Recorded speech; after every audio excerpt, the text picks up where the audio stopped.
Welcome to this month's episode of the Automotive Weekly Podcast. So we're here in August. It's been a whole nother month already, which it does not seem like it's been a month already, but...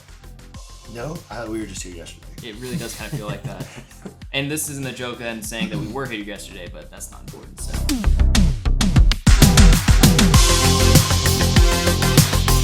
So first off, we actually want to know how we're doing. So we want you guys to fill out this form that we're going to have made and just kind of asking a couple quick questions about like what you guys like, what you don't like, what we could be doing better, and what you guys want to see, because we want to make sure we got your involvement in it. And we want to keep making the channel better in any way we possibly can. So be on the lookout for that. We will have that coming up here very soon.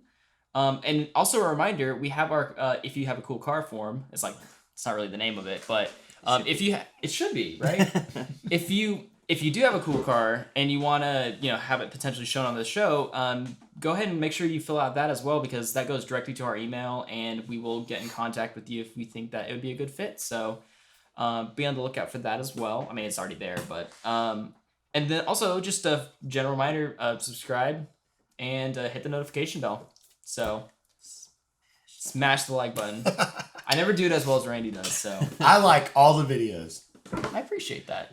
All of them. Which, in one sitting, he liked all of them. Yep, just went through. That's true. So, apart from that, that's really all the Automotive Weekly news we have. Short and sweet, easy. So, real quick, couple little build update things, and it's really just a kind of a tailored build update thing. So, it's good though. Yeah, I got some new wheels for my FRS that actually Tanner found me on Facebook. Oh. He sent those to me. I contacted the guy, and they were a steal. So, thank you, Tanner. Much appreciated. So, excited about that. But that's really all of the new build update stuff. So, we'll hopefully have some new stuff for you guys next month. Speaking of wheels on Facebook, there's a set of mini wheels on Facebook right now for sale. So, if you need mini wheels that are 5x112 pattern. We'll put the link in the description down below.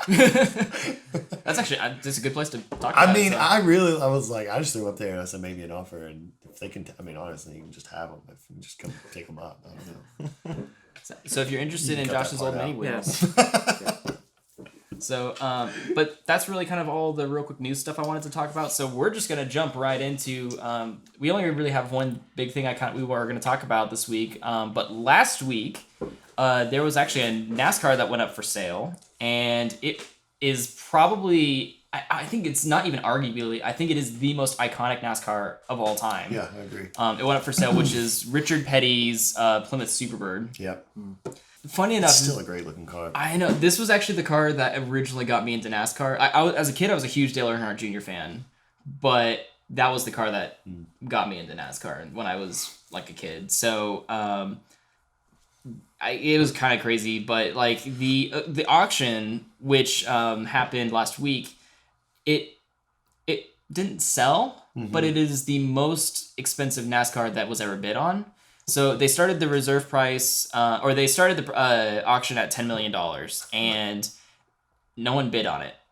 And so they brought it down to $1 million, and then it eventually got up to $3.5 million, but the reserve had still not been met.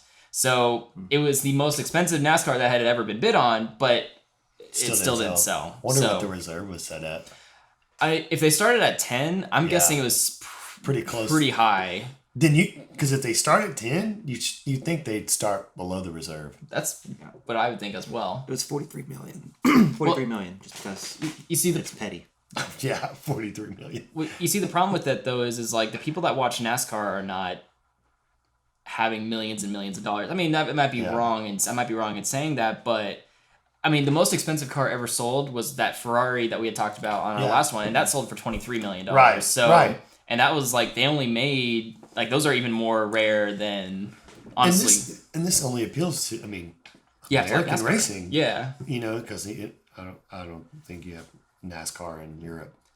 I think they do in like China, weirdly enough. But and they have forms of NASCAR, but it's not the exact same. It's not like the American NASCAR. Yeah, it's not Is American referring NASCAR. to this as a NASCAR proper, or is it a NASCAR stock car, or is it a NASCAR? Leave your suggestions in the comments below. Let us know. Every time you said it, I was like, that doesn't sound right to me. I don't know. NASCAR is the sport. It's not necessarily because it's stock car racing technically, but I mean, that's the general term for it. But anyway, I thought it just kind of interesting. I will be, because I guarantee it probably will go back for auction at some point. And I actually am, if they ever drop the price down, I'm kind of curious to see what it'll actually go for in the end. Was it Richard Petty that owns it right now? Still? Yes. Is he the one selling it? I think so. I think it's his foundation or like someone. Petty Motorsports, yeah. Interesting. So I guess we'll go ahead and just move on to our next little bit here. So, music of the month. It's been at least in the metal industry, it's actually been a pretty big month for us because there's actually been like 3 or 4 big bands that have come out with albums recently. And so right off the bat, North Lane did come out with their new album, which I had talked about the singles last month. Yeah. And I'm still hyping on it. So, but it came out, I think on August 2nd, and it is really good. So that's kind of what my jam has been. Also, Weezer's new album. Weezer's new album's good. That's so good. It's been out for a little bit. Yeah, it's been out for a little bit, but that's okay. Do you guys have any... I'm gonna let Josh go first since I stole his thunder last. He definitely did. So I don't exactly know what. I mean, it came out in 2019, but I just found it. It's called "Higher Love." I don't know if you know this Whitney Houston song, "Higher Love." Give me a higher love. Give me. It's a remix version of that, and it's amazing. It's by Kygo. It's Kygo and Whitney Houston. Higher Love. I mean, we'll just. But it is so good. You should go look it up. It's on Apple Music. And probably everything else too. Sounds good. What you got, Randy? NF did release his new album. What? The Search came out July 26th. It is phenomenal. It's very emotional. He put everything he had into it. Man. It's super good. It's a wide range of him. Like, you got his rap songs, you got him singing, he's put a lot into this album, and you can tell, and it's phenomenal. It's art. It's art. Yeah, that's cool. Awesome. So we're moving into potentially my new favorite segment of the show, which is snack review. I can relate. Snack review. I can relate. So, where is the snack? I've got him. Oh, okay. I noticed it conveniently already open. I might have eaten some before I came here. For the record, I have not eaten any. Those are technically like 2 days old, but it's fine. But they're really good. So It's alright, I'm going to get some on the way.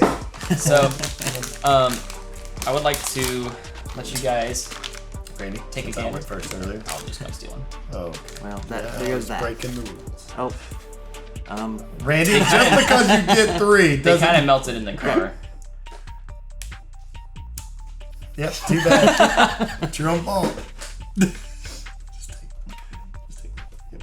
All right, let's take it to Knack and see. We're just going to... I mean, go.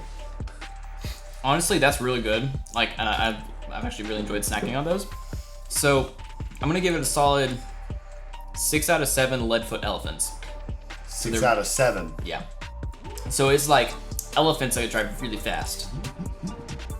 But 6 out of 7, they're really good. Actually, pretty nutritious too, to be completely honest. What do you guys give it? It's good. Not my favorite. Really? Not your favorite chocolate dip pretzel? I'm not a huge chocolate person. Like, if it was just peanut butter, I'd probably be all over it. Mm-hmm. Okay. Since it's made by Snyder, which already puts it up here, 2 out of 3 Automotive Weekly hosts approve. Ouch, that hurts my feelings. All right, Josh, what you got? I'm going to be completely honest with you. I slapped the table. These might be my favorite snacks. Chocolate covered pretzels are my jam. Right on. Like, and I sit there and, man, I can just eat these things. I got to do 10 out of 10 Tanner Gwaltneys. That's a good scale right there. Yeah. Probably the best. Well, 1 is pretty good, but 10. That's the good news, though, is the whole idea of the segue behind this is that the winner of our game today gets the rest of these, which there are like 5 left. So I ate 2.5. and I ate like probably like 18 before I got here. So I I wrote chocolate all over my leg. That's okay. So I will set the snack right here, and we will go ahead and jump into our game.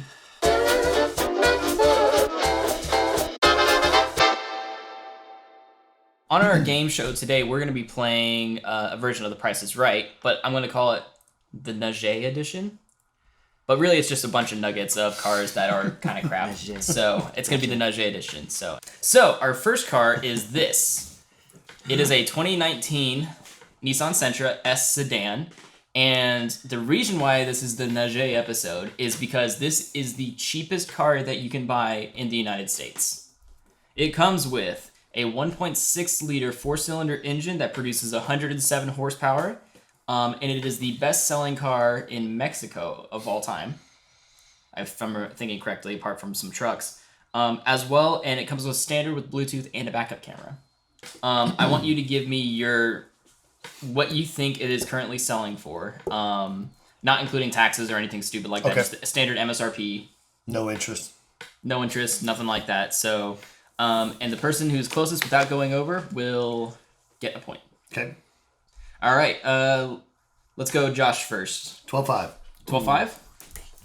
12,658. Oh, wow. Those are good and close. Okay. The correct answer is 13,255, which gets Randy a point. I almost did 13.5, and that would have been over. I was going to do 13 even, but I was like, I'm going to go a little under. I think it's kind of crazy, though, that you can buy a car here in the United States brand new for cheaper than that's cheaper than what you paid for your FRS, right? Yep. And that's the cheaper, Mitsubishi right? Mirage was the cheapest car. It was, up until this year. Is this year? Yeah. I knew it was, like... Because those were, the Mirages went up in price. I think they were 14 now, because it was on it was on the list. There's a reason why they were so cheap. They're crap. Yes. Same thing with this. Not a great car. I will say, the Nissan Altimas and Maximas, awesome cars. Love those things. And their CVTs are actually really good. But anyways, so next car we're going to move on to is the 2019 Dacia Sandero. This is a European-only car. Obviously, we don't have these here in the States. But it comes with, there's two trims. You can get a 0.9-liter turbo, which produces 88 horsepower, and a 1.0-liter that comes with 72 horsepower, 5-speed on the floor, and it is a Romanian company. And you said the last car was the most expensive car. The most expensive car. This actually is the cheapest car that you can buy in the UK. And I actually have a very specific number on this one because the pound to US dollar conversion is... You're significantly lower. Has me second guessing my answer, but I'm going with it. I've already written it down. Okay. Randy, you can go first this time. 7,500. 7,500. That's good. That's a good answer. What you got? 10. It is $8,493. Man. Which means Randy won. Wins. That's why I ate a bunch before we started. Now, just for grins and giggles, let's go ahead and do the last question because this one will be a lot of fun. So it is this. It is the 2019 Tata Nano. It has a 0.6-liter 2-cylinder engine that produces 37 horsepower, and it is actually one of the 37 horsepower. It is one of the quickest. That's almost as much as Tanner's Bug. Almost as much. It has a 0 to 37 miles per hour time of 30 seconds. To save weight, the wheels only have 3 lug nuts, and it has no AC in any trim level. And this is the cheapest selling car in the entire world. And I should also point out it is significantly cheaper than the Dacia. So, all that being said, it's made in India, by the way. Tata Motors is the company that owns Land Rover and Jaguar. Fun fact. But yes, so that being said, what do you think it's priced at? And whatever you write down, you probably would expect it to go lower. I put 4. Okay. Put 35. It is $3,400 brand new. So that is the cheapest car in the world. That's overpaying for it. Let's be honest. It is not the most attractive car in the world, but you got to also kind of consider where it's coming from, because in India and a lot of those Southeastern Asian countries, there's a lot of it's all motorcycles. You guys were in Indonesia and Malaysia, so I mean I'm assuming that was kind of how it was. There's just motorcycles everywhere because for Vietnam, for instance, their taxes on new cars are so high that it just makes sense to do motorcycles. A brand new Fiat 500 costs roughly $50,000 in American dollars in Vietnam right now, which is absolutely ridiculous. That is our game, and that is actually our episode as well. So Randy, congratulations. Congratulations, Randy. That's 2-2, right? You did so well. 2-2. 2-2. Well. So we will have the ultimate deathmatch tiebreaker here coming up soon. Ooh. Celebrity deathmatch? Except when no one dies. Oh. We'll have that coming up soon. Like we mentioned at the beginning of the video, be sure to like and subscribe and hit that notification bell and all that fun jazz. We've got a lot of cool stuff coming up for you guys soon, so stay tuned, and we'll see you on the next episode. That's the thumbnail right there.